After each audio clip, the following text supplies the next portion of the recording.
नमस्कार। आज मेरी चर्चा प्रधानमंत्री और यूपी के मुख्यमंत्री योगी पे है। देखिए, सन 1947 में हिंदुस्तान आज़ाद हुआ और 47 से लेके 77 तक की संधि कांग्रेस ने राज किया, परंतु जितनी अंग्रेजों के टाइम पे नहीं थी हिंदुस्तान की दुर्दशा जो इन्होंने की है। और 14 में मोदी के आने के बाद और 2017 में योगी के आने के बाद हिंदुस्तान में जो बदलाव हुए हैं उनके बारे में बात कर रहा हूँ। यदि आप ध्यान से सुनते हैं, समझते हैं, तो मैं चाहूँगा कि भारतीय जनता पार्टी का जो चुनाव चिन्ह है वो कीचड़ के अंदर है और कीचड़ में से निकल के कमल का फूल बना और इस कमल के फूल ने जो पूरी सफलता प्राप्त की है वो 2014 के बाद। जब मोदी जी आए थे तो कांग्रेस सरकार ने कितना कर्जा बाहर के देशों का कर रखा था, डीजल पे और भी चीज़ों पे। तो सबसे पहले तो मोदी जी ने कर्जा उतारा और किसानों को जितनी ज़्यादा सुविधा दी उतने किसान मोदी के खिलाफ होता गया। कांग्रेस ने सिर्फ अपने वोट बटेरने के लिए और गरीबों की ज़मीन को लूटने के अलावा कोई काम नहीं किया, परंतु मोदी जी ने जिनके पास घर नहीं था उनको घर बना के दिया, किसानों को उनकी सहायता के लिए बीज और भी पैसा दिया, जिस पैसे की वजह से आज किसानों की आंखें चढ़ी हुई हैं और कांग्रेस के गुण गा रहे। जबकि कांग्रेस ने सिर्फ हिंदुस्तान को बेचने का काम किया है, इसने हिंदुस्तान से प्यार नहीं किया। आज मोदी जी जब से प्रधानमंत्री बने हैं, देश में विदेश में हर जगह जैसे कमल के फूल को बड़ी प्यार की दृष्टि से हर आदमी देखता है, मोहित होता है, ऐसे जहाँ भी मोदी जाता है सब मोदी के अधीन हो जाते हैं। मोदी जी ने आज तक कोई गलत काम नहीं किया और जैसे कांग्रेस के टाइम पे लुटेरापन था वो ख़त्म किया, परंतु इसमें थोड़ी सी गलतियां हैं हमारे न्यायालयों की। न्यायालय ने मोदी के खिलाफ जो हैं उनको तो आधी रात को भी न्यायालय खोल के जमानतें दी हैं और मोदी जी ने आने के बाद जो काम किए हैं इन कामों को यदि आप गिनने लगेंगे तो आपको याद आएगा कि 2014 से 2024 10 साल में क्या कुछ नहीं करके दिया। जो हम कर्जे पे रहते थे आज कर्ज मुक्त हैं और हमारे पास बैलेंस भी इतना है कि हम दूसरे देशों की मदद कर रहे हैं। आज हिंदुस्तान में मोदी के खिलाफ जितने भी हैं सब के सब ऐसे लगेंगे जैसे एक मरे हुए जानवर के ऊपर गिद्धे, कौवे, कुत्ते, गीदड़ पड़ते ऐसे पड़ रहे हैं और इसका कुछ नहीं बिगाड़ सकते। शेर फिर भी शेर ही रहता है, शेर गीदड़ या कुत्ता नहीं बनता। आज पूरे संसार के अंदर जहाँ भी कोई चर्चा होती है वहाँ सब मोदी को याद करते हैं, क्योंकि मोदी ना तो किसी के खिलाफ बोलता है और ना ही वो गलत बात को मानता है। जहाँ पे बात सही होगी उसको मान लेगा, जहाँ पे बात गलत है उसको नहीं मानेगा। अब जब ये गुजरात के मुख्यमंत्री बने तो कांग्रेस ने हारने के बाद क्या क्या कांड नहीं कराए और कितनी जान चली इसके पीछे बिठाई, कितना परेशान किया। परंतु एक बात है कि हीरो को कहीं भी छुपा के रखे,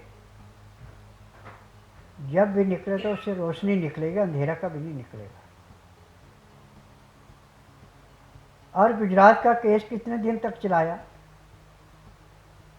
और अमित शाह को कितने दिन तक इन्होंने जेल में रखा झूठे केस बना के, बाद में 22 बरी होके आज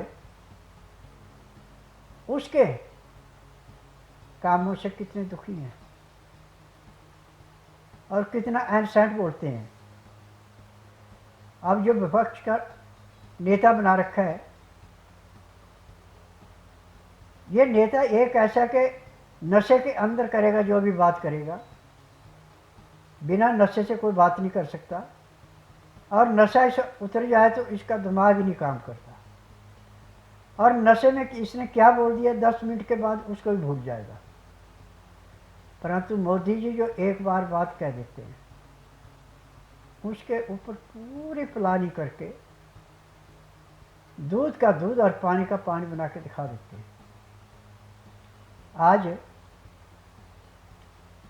हिंदुस्तान से एक कोने से दूसरे कोने तक कहीं भी ले जाओ, मोदी ने किसी के साथ भी अत्याचार नहीं किया जैसे कांग्रेस ने किया और कांग्रेस की पार्टी ने किया। घपले पे घपला, घपले पे घपला करते गए, परंतु मोदी जी ने सबको गले से लगाया और जिसको जिस चीज़ की जरूरत थी वो सब चीज़ें दी हैं। और जितनी नौकरियां आज मोदी सरकार में मिली इतनी कभी नहीं मिली।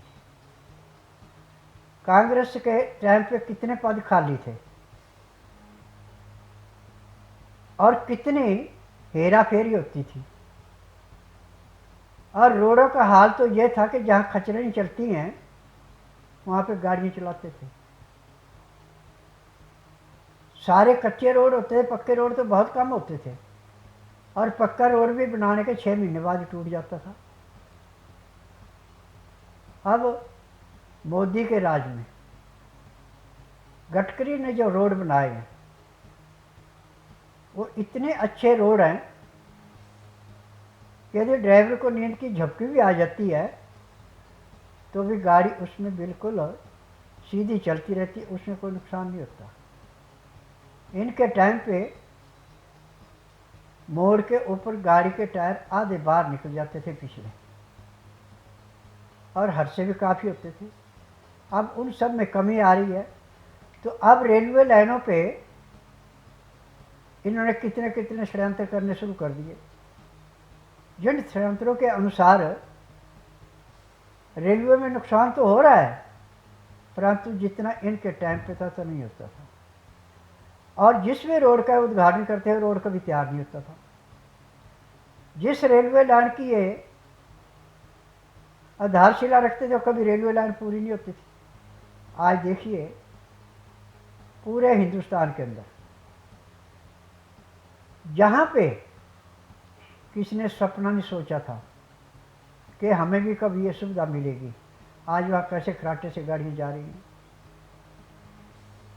और जहाँ पे पानी पीने के लिए तालाब खोदे जाते थे उनसे पानी पीते, आज उनमें नल चल रहे हैं। अब ये सारी देन जो है मोदी जी की है। परंतु मोदी जी से जितने भी घपलेबाज पार्टी हैं, इनके सब के होश उड़े हुए हैं। और आज जिनके ऊपर केस है, इनको इलेक्शन लड़ने से बंद कर दे, और ये हमारे चुनाव आयोग का अधिकार है। और ये कभी भी अपने जो भी एफिडेविट देते हैं कि हमारे पे केस कितने हैं, है या नहीं है, अपनी प्रॉपर्टी कभी पूरा सच नहीं बताते। अब विदेशों में इनकी बैंकों में कितनी धनराशि है, और कितनों ने बाहर जाके ज़मीनें लेके अपना अधिकार कर रखा है। आज तो मैं चाहता हूँ, मोदी जी से दोनों हाथ जोड़ के विनती करता हूँ कि आप जिस रास्ते पे चल रहे हैं इसी से चलें, और जितनी भी बाहर प्रॉपर्टी हैं, बैंकों में धन है, इसको लाके हिंदुस्तान में जमा करवाएं। और जिसके ऊपर भी केस है, अब ये खुले में नहीं घूमने चाहिए, ये जेलों में सड़ने चाहिए, तब मुझे इसकी खुशी होगी। क्योंकि मैं कट्टर जनसंघी हूँ। इतना जरूर है कि अब मैं जब से साधना में ज़्यादा हूँ, मैं शाखा में नहीं जाता।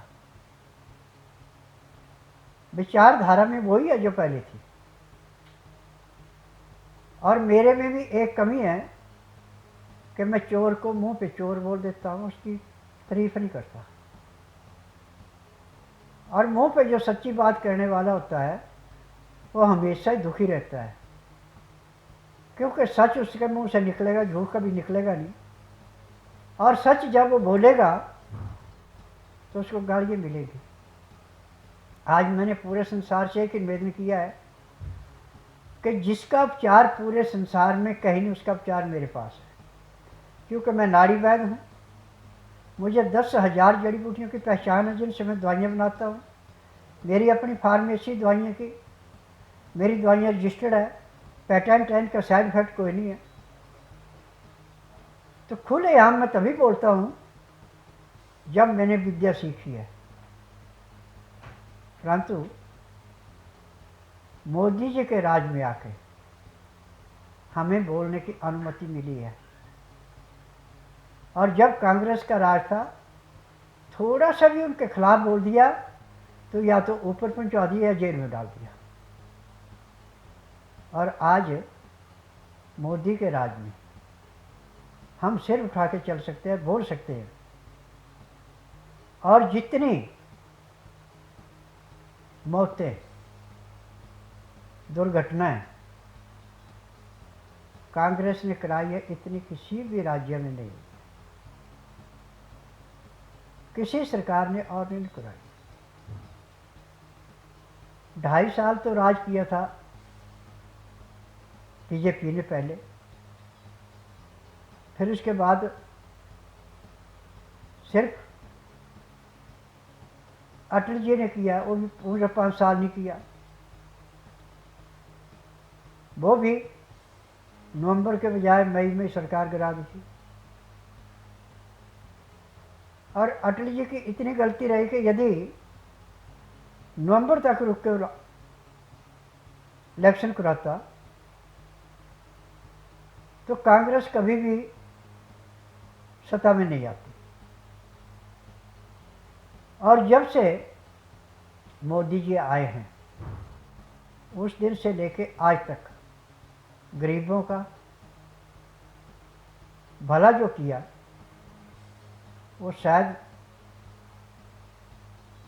कभी भी दूसरा करे या ना करे, उसका मैं नहीं कह सकता। परंतु पानी में, बिजली में, खान पान में, रहन सहन में, सब चीज़ों में जो परिवर्तन मोदी के युग में आ रहा है, ना कांग्रेस के युग में आया, ना बाहर के देशों में जो दूसरी पार्टी बन रही है उनमें आया। और सबसे बुरा हाल था यूपी का। मुलायम सिंह को ले, मायावती को ले, इन्होंने सिर्फ अपनी सुख सुविधा देखी है, परंतु किसी भी अपने देशवासी की सुविधा नहीं देखी। और जब मुलायम ने राम मंदिर के ऊपर सेवाचारों के ऊपर गोलियां चलाई थी, तो इसने कहा था कि हिंदू का मंदिर नहीं है, ये मुसलमानों की मस्जिद है। और वही बेटे का हाल है। आज जितना भी 2024 इलेक्शन के बाद अखिलेश जी करा रहे हैं, वो आपके सबके सामने है। अभी जो यूपी में ये कांड हुआ, इस कांड में तो अखिलेश और राहुल का पूरा हाथ है। आपने न्यूज़ में सुना होगा, क्योंकि उन्हें सब कह दिया कि हमारी सत्ता कर रहे हैं। और किसानों ने खुद अपने मुंह से कहा कि हम कांग्रेस लाने के लिए कर रहे थे। और पहलवानों की जो जंतर मंतर पे धरना हुआ था, उसमें भी यही था कि हम कांग्रेस को लाएंगे, क्योंकि लुटेरा लुटेरे को ही चाहेगा, ईमानदार को कभी नहीं चाहेगा। और आज मोदी और योगी हरियाणा में जहाँ जहाँ जाके रैलियाँ की हैं, वहाँ कैसे रिजल्ट बदला। अब कांग्रेस की हवा कैसे निकली, क्योंकि इन्होंने साफ सच्ची बात कही है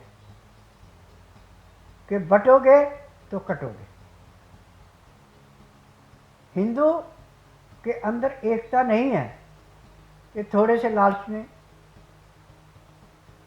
पलट जाते हैं। और इनको पलटा हुआ आदमी चाहिए। और आज तो मैं टीवी के माध्यम से इस पूरे संसार को बता देना चाहता हूँ कि यदि हिंदू संगठित हो जाए, तो जब तक मोदी और योगी बैठे हैं, हिंदुस्तान में दूसरी कोई पार्टी नहीं आ सकती, बल्कि इनकी जमानतें भी जब्त होगी। अब दिल्ली का हाल देखिए कि जब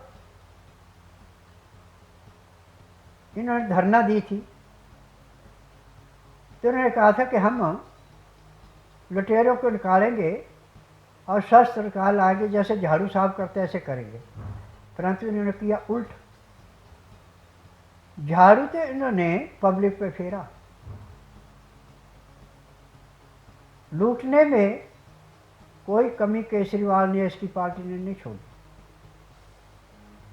आज सड़कों को देखें, पानी को देखें, बिजली को देखें, सब जगह हेरा फेरी हो रही है। कह रहा है कि मैं फ्री बिजली देता हूँ। जो घूस खाने वाले हैं, जो दूसरे की कमाई के ऊपर चुटकोरापन लेने वाले हैं, वो कहते हैं हम केजरीवाल को वोट देंगे। केजरीवाल की तो अब की बार जमानत भी जब्त होनी है। ये तो अब जिंदगी में कभी भी कहीं भी जीत नहीं सकता, क्योंकि इसको कर्मों का सारा पोल खुल गया। जब कोरोना फैला तो इसने अपने लिए कैसे महल बनाया, शीश महल जो इसने बनाया, कितना पैसा इसने बर्बाद किया। इसने कौन से घर से ला के दिया था? यह हम सब की देन थी, कमाई की, जिसको इसने बर्बाद किया। और मुसलमानों में मस्जिदों में पैसा बांटता जा रहा है। और अब भी अत्याचार पे अत्याचार हो रहे हैं, कितने घपले हो रहे हैं। और सबसे ज़्यादा दुख मुझे इस बात का है कि जब दिल्ली की कुर्सी नहीं रही, तो पंजाब मेहमान को अपने अंडर करके उसके हेलीकॉप्टर पर कैसे घूम रहा है। और मोदी जी विदेशों में जाते कितना इस्तेमाल होता है, और जहाँ भी कहीं पे किसी किस्म का सेमिनार होता है तो मोदी जी को सबसे पहले याद किया जाता है। अब जहाँ भी कहीं झगड़ा हो रहा है वो सब कहते हैं इस झगड़े को मिटा सकते तो मोदी जी मिटा सकते, बाकी कोई नहीं मिटा सकता, क्योंकि मोदी की बात में दम है। ये कभी भी किसी को फंसाने की बात नहीं करेगा जैसे कांग्रेस करती थी। ये तो सबको छुड़ाने की बात करता है। अब कांग्रेस ने पाकिस्तान से, अमेरिका से, उग्रवादियों से, चाइना वालों से सबसे पैसा खाया है।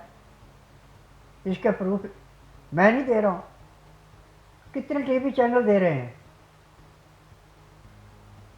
परंतु इनको फिर भी शर्म लाज नहीं है। और आपको मालूम होगा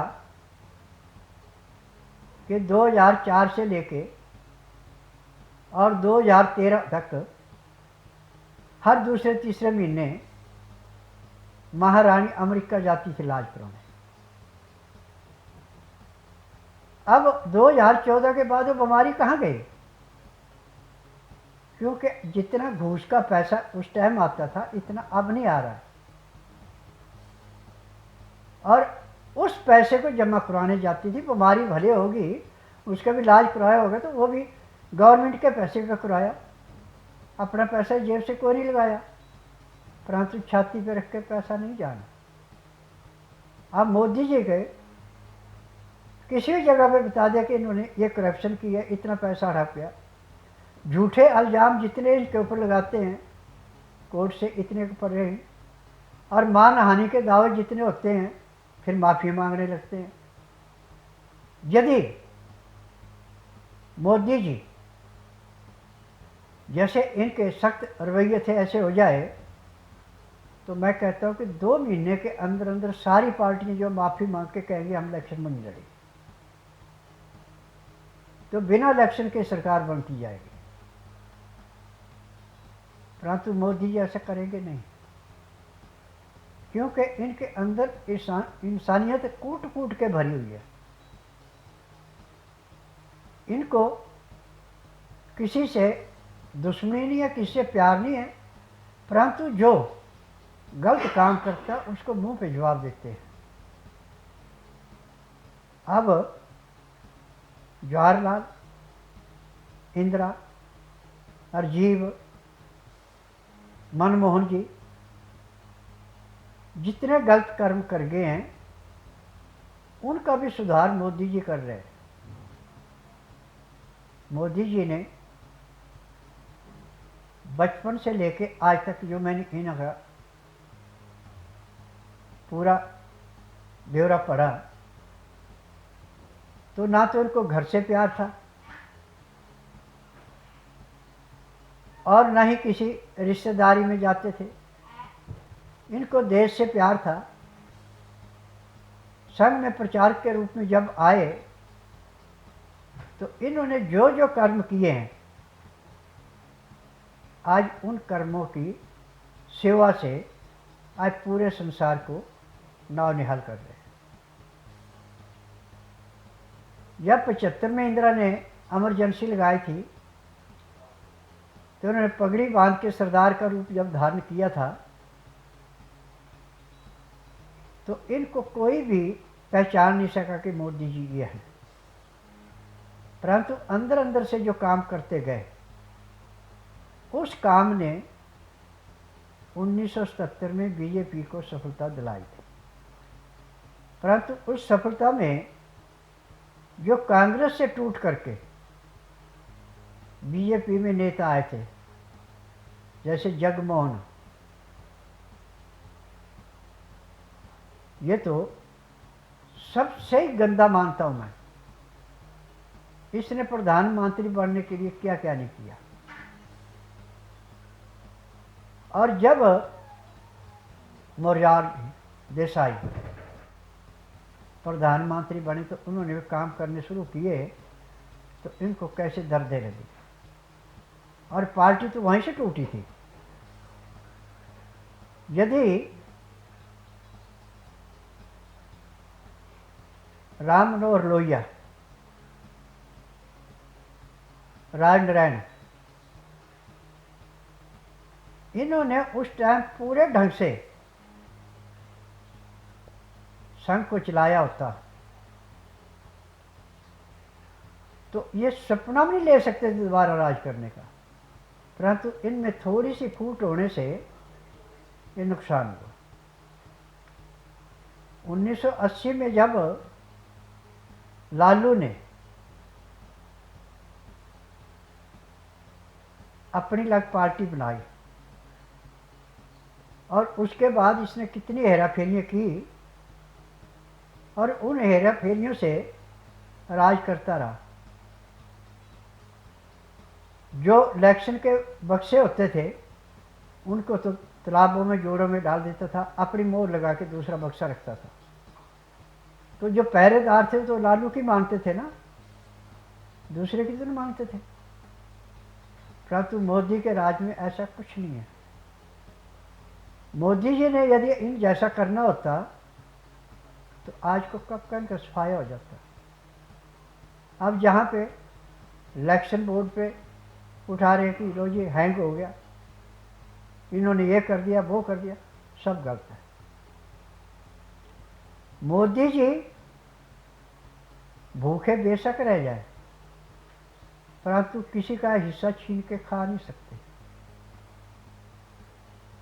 बड़ौदा कांड में जो शैलजा ने इसके ऊपर केस बनवाए थे, उनमें शैलजा जी को एक जमानत ना मिली होती या जेल में जाती तो कांग्रेस वहीं से गिरना शुरू हो जाती। परंतु दुख की बात यह है कि कांग्रेस के सरकार में जो भी जज बने हैं ये सब कांग्रेस के पिट्ठू थे और इन पिट्ठुओं की देन से कांग्रेस इतना हुल्लड़बाजी कर रही है। यदि निश्चिंत वो जज बनाया जाए जिसके ऊपर किसी का प्रभाव नहीं है, जो बिकता नहीं है, तो मैं कहता हूँ कि जो 15-15, 20-20 साल, 30-30 साल केस चल रहे हैं, 6 महीने से ऊपर कोई केस नहीं चलेगा। 6 महीने के अंदर फैसला हो जाएगा। आज पूरे संसार के अंदर जितने भी फैसले हो रहे हैं वो दबाव में हो रहे हैं। अब जो केजरीवाल को जमानत दे दी थी 30,000 में, वो भी दबाव की वजह से हुई थी। वो कहती मैं इस पार्टी में रही हूँ, परंतु मैं शुक्रिया करता हूँ हाई कोर्ट का, जिन्होंने कहा नहीं जमानत नहीं मिलेगी अभी।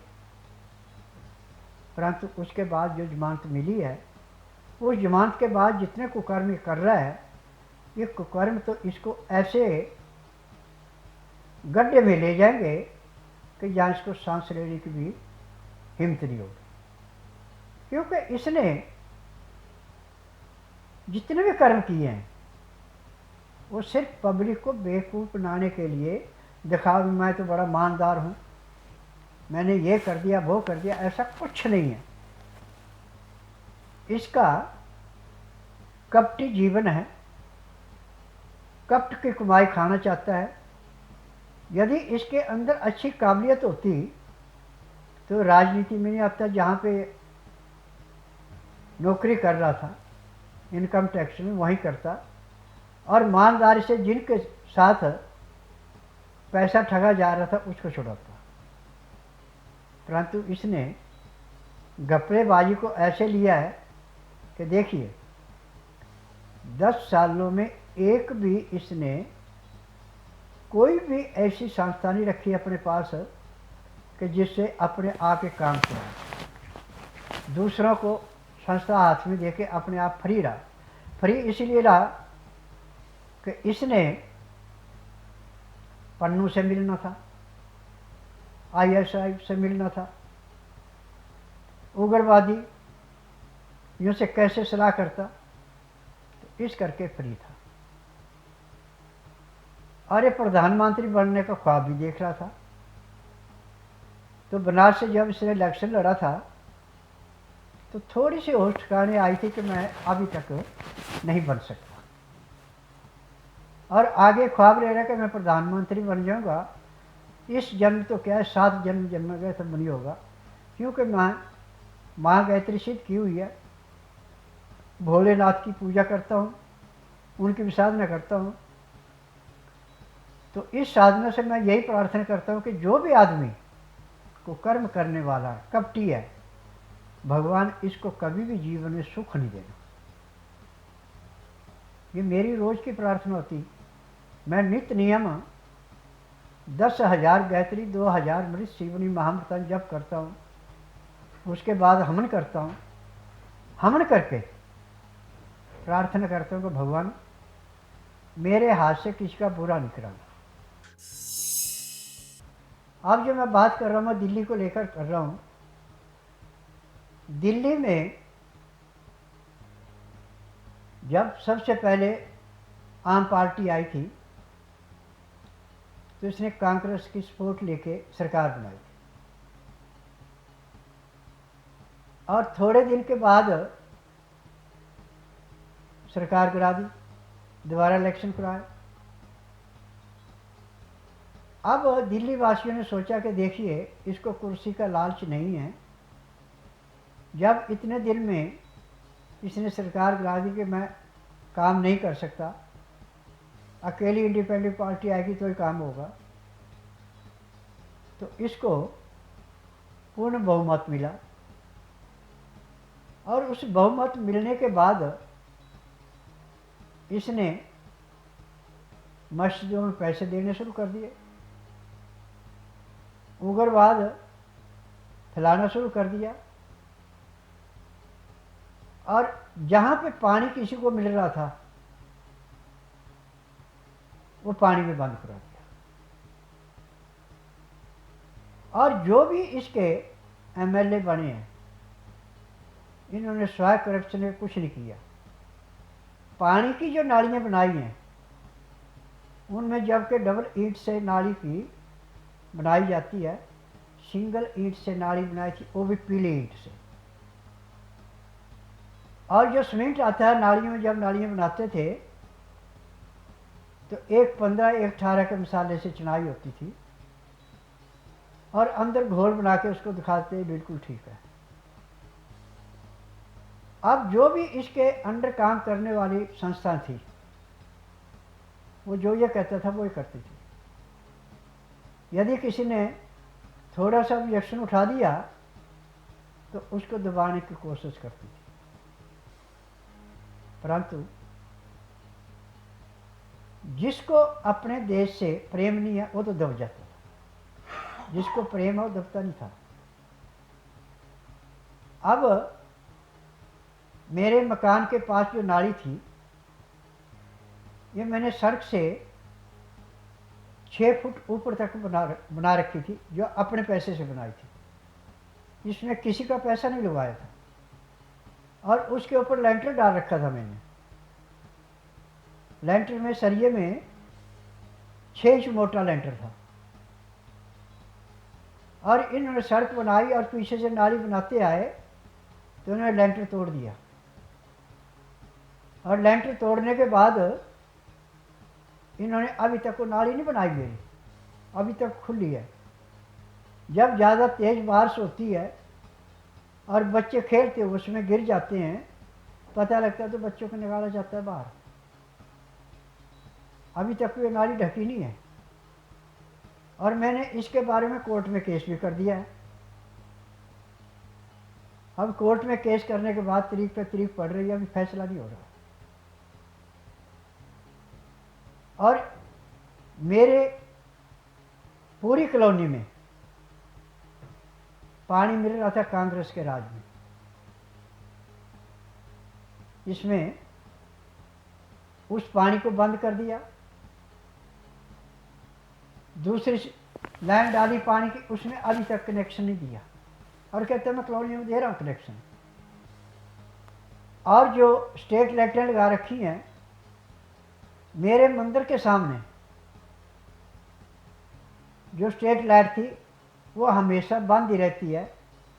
यदि कोई फ़ोन करा के उसको चालू करा दे, 2 दिन चालू होती, तीसरे दिन बंद हो जाती है।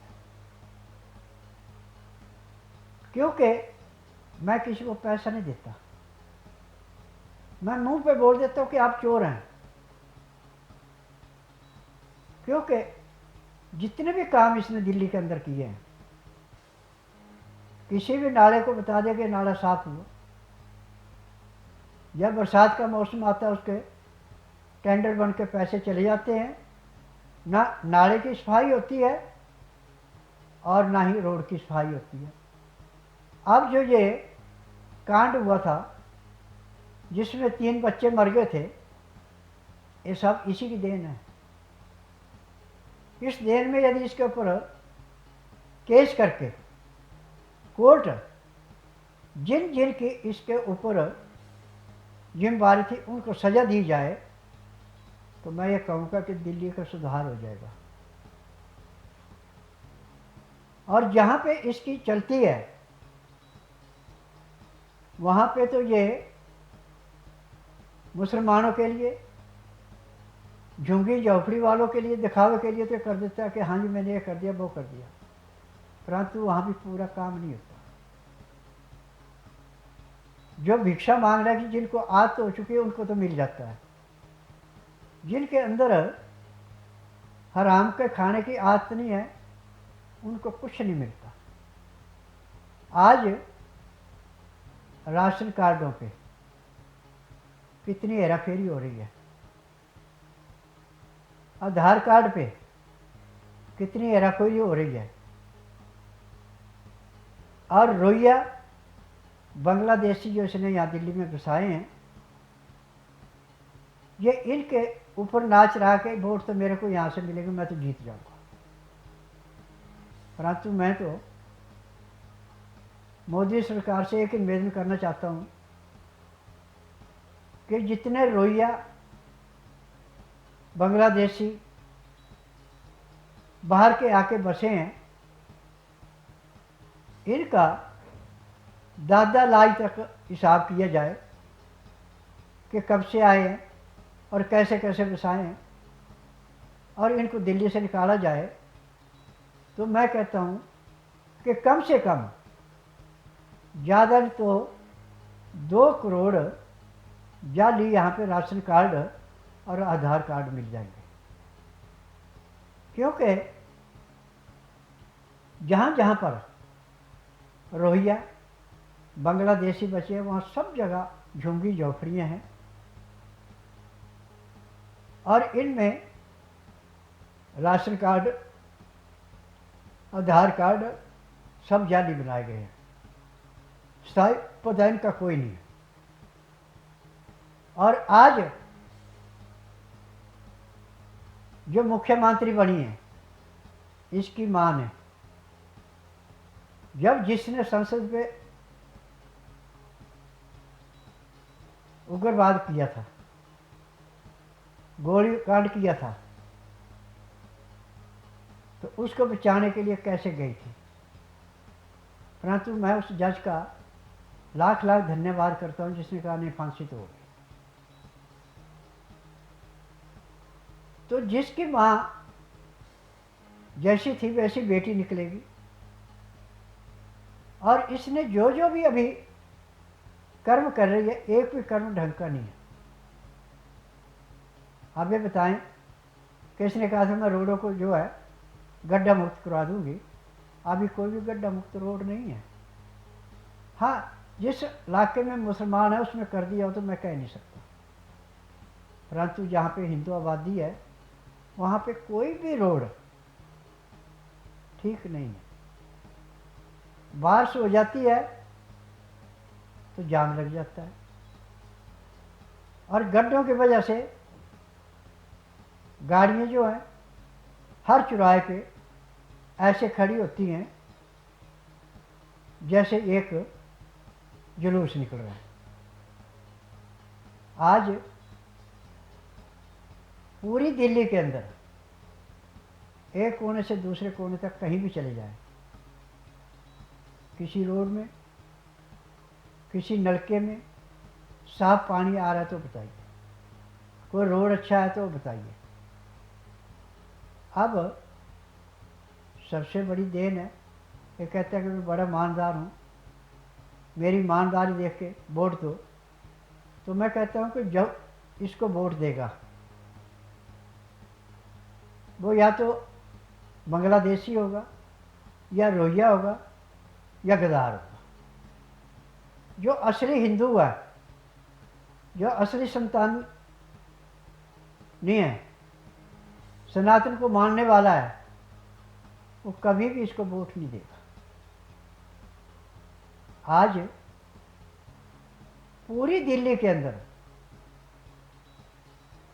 जितना भी कर्म हो रहा है, इसकी वजह से रोड को देखें,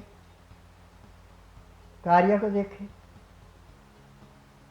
और जो इसने मोहल्ला क्लिनिक बना रखे उनको देखें, तो आप यही कहेंगे कि सिर्फ पैसे की लूट है, इसमें काम तो कोई है नहीं। क्लिनिक मोहल्लों में या तो शराब पी रहे हैं, या जुआरी जुआ खेल रहे हैं, या कुत्ते सुअर लेट रहे हैं, वहाँ कोई नहीं आता जाता। हॉस्पिटलों में दवाइयाँ पूरी नहीं है, हम डॉक्टरों क्या दोष दें जब उसमें दवाई नहीं है। आज जितना भी कुकर्म इसने दिल्ली में और पंजाब में किया है, उतना कुकर्म आज तक किसी भी पार्टी ने नहीं किया। अब आपने देखा होगा कि अभी 2 दिन पहले पंजाब में पंचायत चुनाव हुए, उनमें कैसे धंधली की इन्होंने। तो ये तो एक किस्म के उग्रवादी हैं। मैं तो उनको उग्रवादी कहूँगा, आम पार्टी नहीं कहूँगा। आज मैं इस बात का बहुत रंजिश पैदा कर रहा हूँ कि एक कोने से दूसरे कोने तक दिल्ली के अंदर सड़कों का, पानी का और आम जनता का जो बेहाल है, वो मेरा 80 से लेके आज तक कहीं भी इतना प्रभाव नहीं देखा था जितना कि इसके बाद देखा। पहले ठीक है, गाड़ियाँ कम थी, प्राइवेट गाड़ियाँ अच्छी चलती थी, परंतु इतना अत्याचार नहीं था जितना अब हो रहा है। और इसकी गाड़ी अभी यहाँ से चली ठीक हो के, और 10-15 किलोमीटर चलने के बाद कोई ना कोई ऐसा नुक्स पड़ा कि गाड़ी खड़ी होगी और सवारी दूसरी गाड़ी को देनी पड़ती है। तो मैं तो दिल्ली वासियों से सबसे एक निवेदन करूँगा कि यदि आपने दिल्ली को स्वर्ग बनाना है तो आप बीजेपी को लाइए और पार्टियों से पीछे हट जाए। ना तो आपको कांग्रेस कुछ करके देगी, ना आम पार्टी करके देगी, ना समाजवादी पार्टी, कोई भी पार्टी दिल्ली में काम करके नहीं देगी जो कि आपको बीजेपी करके देगी। बीजेपी की सरकार में जो भी हमारे मुख्यमंत्री हुए, उनके बीच में, कांग्रेस के बीच में और इसके बीच में यदि आप देखेंगे, जो कुछ दिल्ली को बीजेपी सरकार ने दिया वो किसी ने नहीं दिया। और जितनी पब्लिक की सेवा बीजेपी के राज में हुई, उतनी किसी के राज में नहीं हुई। और आज जो भी मुलाजिम रखा जाता है दिल्ली में, उससे गुप्त रूप से पैसा लिया जाता है, और उसके बाद तनख्वाह देने के बाद भी आम पार्टी को चंदा दिया जाता है। तो ये सबसे गलत रवैया है। और मैं तो ये कहूँगा कि आप पेड़ पौधों के पत्ते खा के पेट भर लें, परंतु मुफ्त की रेवड़ियाँ खाने की चेष्टा न करें। यदि आप 10 उंगलियों से कमाई करके खाते हैं तो उससे आपको कोई रोग नहीं होगा, परंतु जब हराम की कमाई खाएंगे तो आपको बीपी, शुगर, हार्ट अटैक, रीबायो, ब्रेन ट्यूमर, पता नहीं कितनी बीमारी हो जाएंगी। और यदि आप हलाल की कमाई खाएंगे, बेशक 2 रोटी की जगह 1 खाएं तो भी आपको उससे भला ही होगा, नुकसान नहीं होगा। और आज मुझे एक बात पे दुख है कि सैलरी तो बढ़ाने को कह रहे कि मैंने इतनी बढ़ा दी है, कर दी, इसने कौन सी अपने घर से देनी है?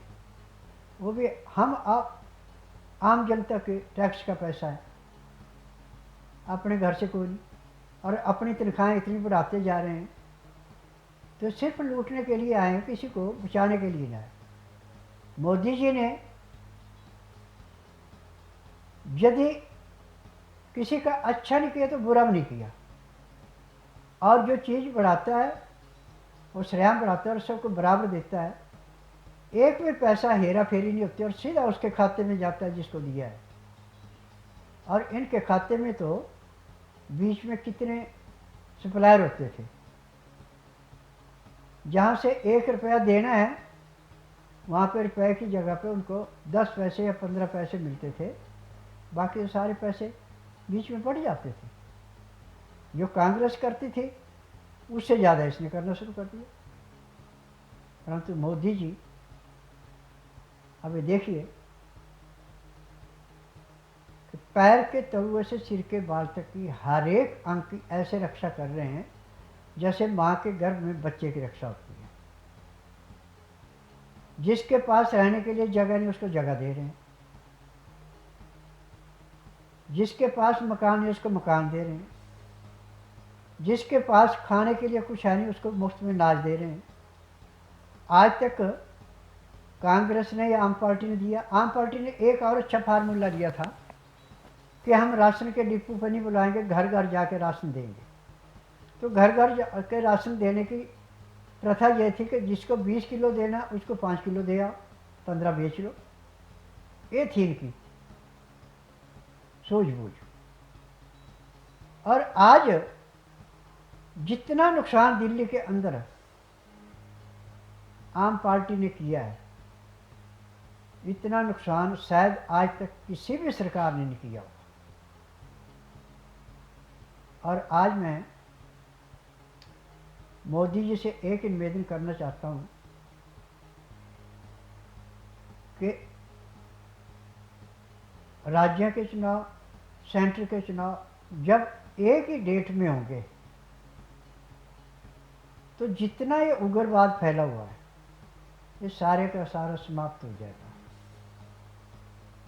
क्योंकि जब हर 2 महीने बाद चुनाव होता है उसमें खर्चा भी बढ़ता है, नुकसान भी ज़्यादा होता है। जब एक ही बार सारा चुनाव होगा तो ना बार बार पैसा खर्च होगा, ना पब्लिक को असुविधा होगी, और देश भी बड़े अच्छे ढंग से चलेगा। और जिस भी जज को आपने केस दिया उसको ये ज़रूर कहें कि इस केस की इंक्वायरी जो है 6 महीने के अंदर अंदर हो जानी चाहिए, तो हमारे केस इतने पेंडिंग नहीं पड़ेंगे। अब मेरा भी एक केस चल रहा है, एक का नाम है बिंदु झा, दूसरे का नाम है सुनील झा। मैंने चैनल बनाया था, पैसा सारा मैंने लगाया, मशीनें सारी मैंने पैसा देकर खरीदाई, स्टूडियो सारा मैंने बनाया जिसमें 8 करोड़ 24 लाख लगा। 2017 में चैनल का उद्घाटन किया और चैनल मेरे नाम से नहीं किया, अभी टाइम लगेगा। ये झूठ बोल बोल के 7 फरवरी से लेके 31 अगस्त तक चलाया और उसके बाद चैनल बंद कर दिया। और उसके बाद झूठा एक एफिडेविट बना लिया, जो एफिडेविट निकलता है सितंबर में और उसकी डील हो जाती है जनवरी में। 9 महीने पहले डील हो जाती झूठी। फिर एक केस उसने किया कक्कड़डुमा में, जिसमें मेरे ऊपर 1,28,00,000 का और किया कि इतना पैसा मैंने इससे लेना है। वो तो जज को जब मैंने असलियत बताई तो उसके बाद जज ने इनसे सबूत मांगे तो कोई नहीं मिले। जो एफिडेविट मिला कहा जी आपका एफिडेविट झूठा है, आपने डील किया जनवरी में और एफिडेविट निकलता है सितंबर में। केस खारिज हो गया।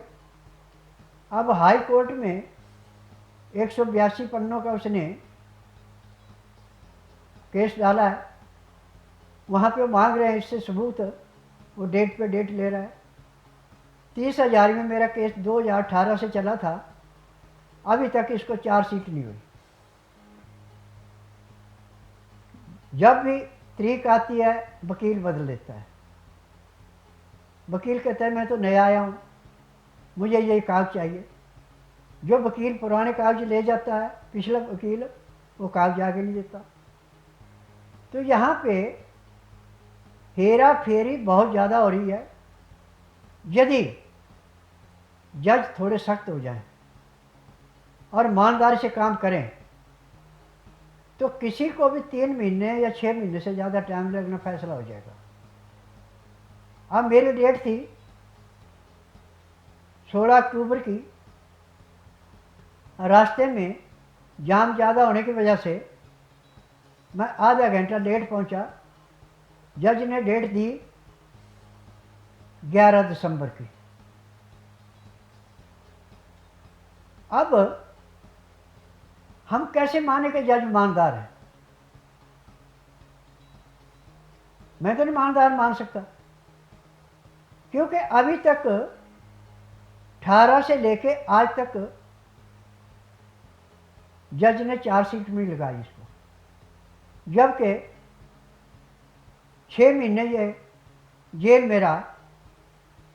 और हाई कोर्ट ने इसको कहा था कि पहले 2,21,00,000 रुपए जमा करा फिर छोड़ेंगे, और तो इसकी जगह जगह भागती रही, इसको अरेस्ट नहीं किया। इसमें भी ईओडब्ल्यू में से एक कपल एसीपी था, उसने इसकी मदद की थी।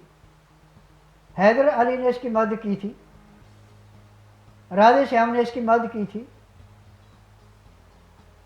सतीश गोलचा ने इसकी मदद की थी।